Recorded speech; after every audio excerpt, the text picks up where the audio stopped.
Hey y'all, last time we talked about the two different types of data, quantitative and categorical, and today we're going to focus on categorical data, that's a hard word to say, and how we can take the data that we collect and display it in different ways. And I think you probably recognize some of these ways, so we'll go a little quickly, but if you do have questions, please do make sure that you ask me while you're working through this. And these notes are on Canvas if you want to collect that information at the beginning. Remember that categorical data is stuff that doesn't have a measurement or a unit, and so we just get counts. And one really important thing about when we display categorical data is that we want to make sure that whatever display we have represents the proportions of our counts correctly. So this is an example that I got from the book, but I think it really works, of an election. I don't remember the year. Red is Republican, blue is Democrat, and how when you just color the United States as it normally looks, it's hard to really see the difference in proportion of red and blue. But then in the picture on the right, when you draw the states to represent the size of the electoral votes, you can see that there is a larger blue area than red because those states had more electoral votes. So they had a larger proportion of votes.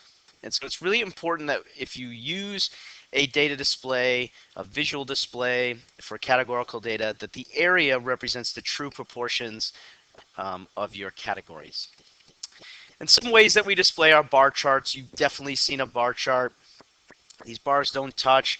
They just show you the heights of the chart, show you the proportions. So we can show them in frequencies. These are literally the counts of each thing.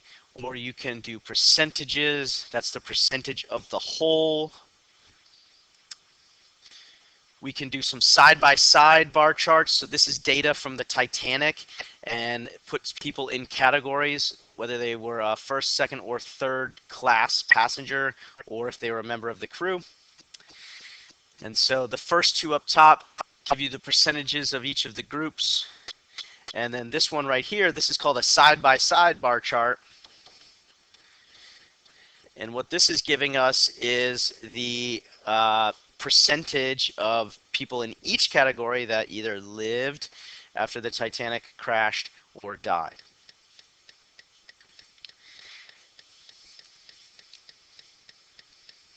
And this last one is called a segmented bar chart.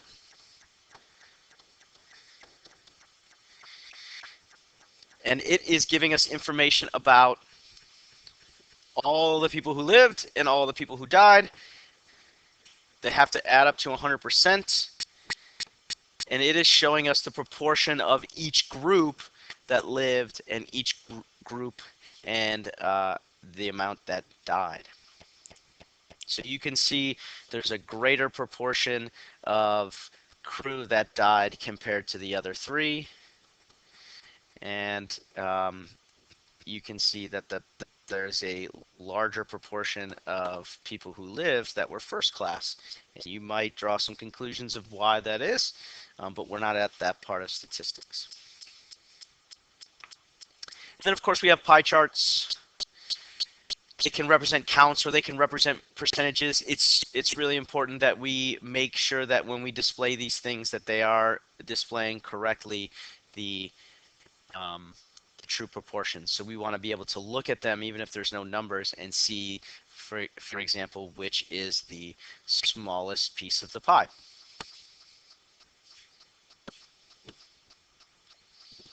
We will talk together in class about how you can do this poorly and mislead people who are reading your data, much like that picture of the United States with the red and the blue, how misleading it can be if you're not sticking with this area principle, if you're not representing the data and the proportions correctly. The type of display that we'll probably deal most with here is called a contingency table. Again, these are all counts. So here we have two groups, males and females, and we documented their eye color. And so we're comparing two categorical variables. One variable is gender and one is eye color. In the previous examples, we only had, well, we did have two categorical variables for a couple of these, um, which class you were in, and then whether or not you survived.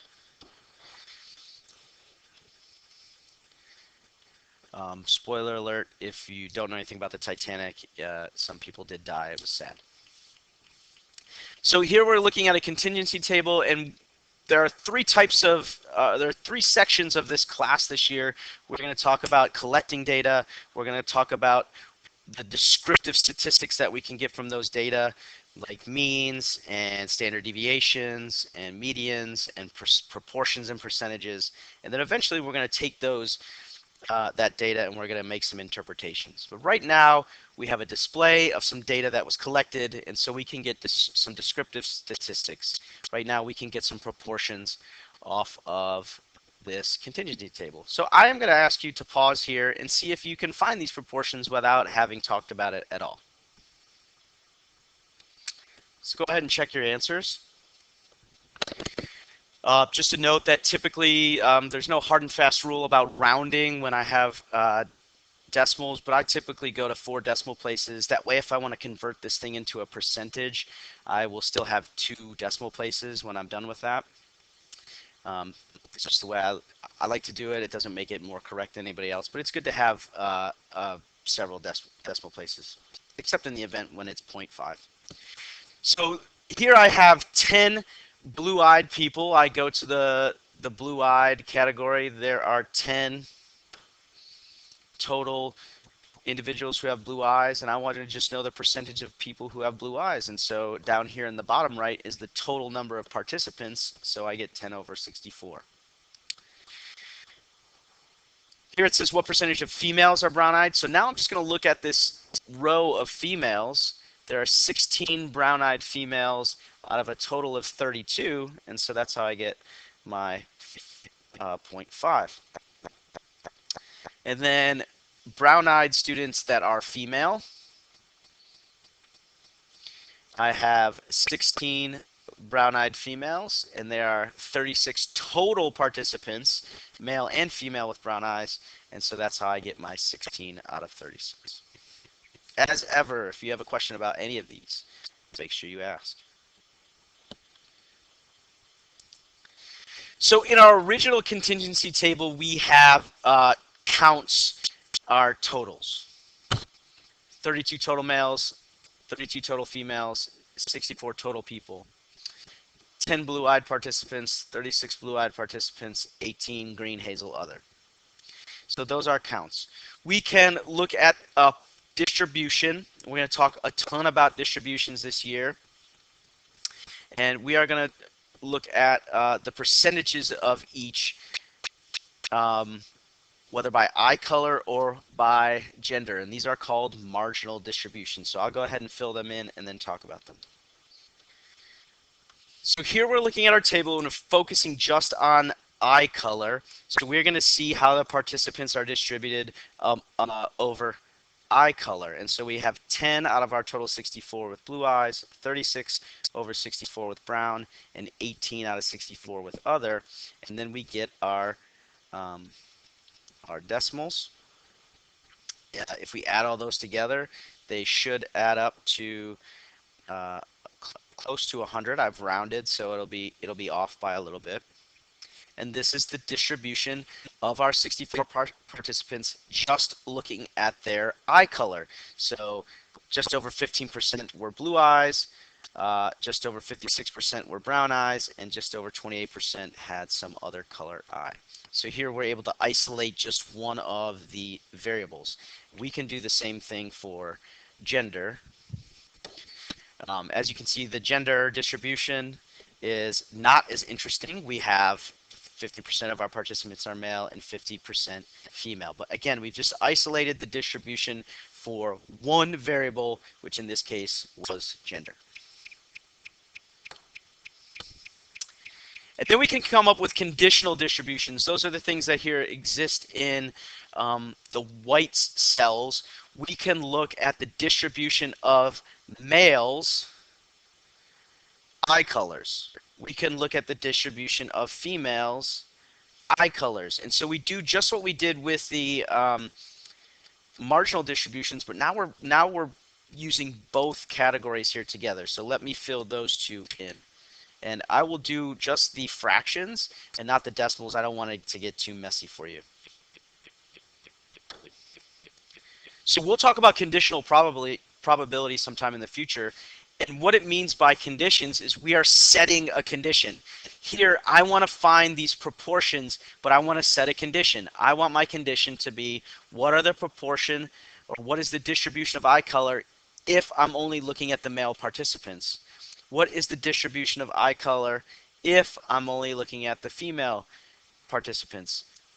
And so they look something like this. We take the value from my original cell and divide by the total in that condition. So in case males and then females. And we can do the same thing, like I said, for gender. So here I'm going to each eye color. I'm looking just at blue, and I want to see how are the males and females distributed for just blue eyes. And then I can go and look and see how are the brown eyes distributed amongst the genders, and then how are the other colored eyes distributed amongst the genders. So I'm looking at each eye color category separately and seeing how the genders are distributed for each individually. This might take a little while to get comfortable with. As ever, if you have questions, make sure you please ask.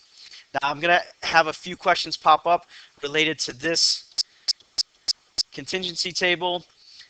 If it is not big enough, it's number 30 in the chapter 1. I'm sorry, I think it's chapter 2 PDF on Canvas.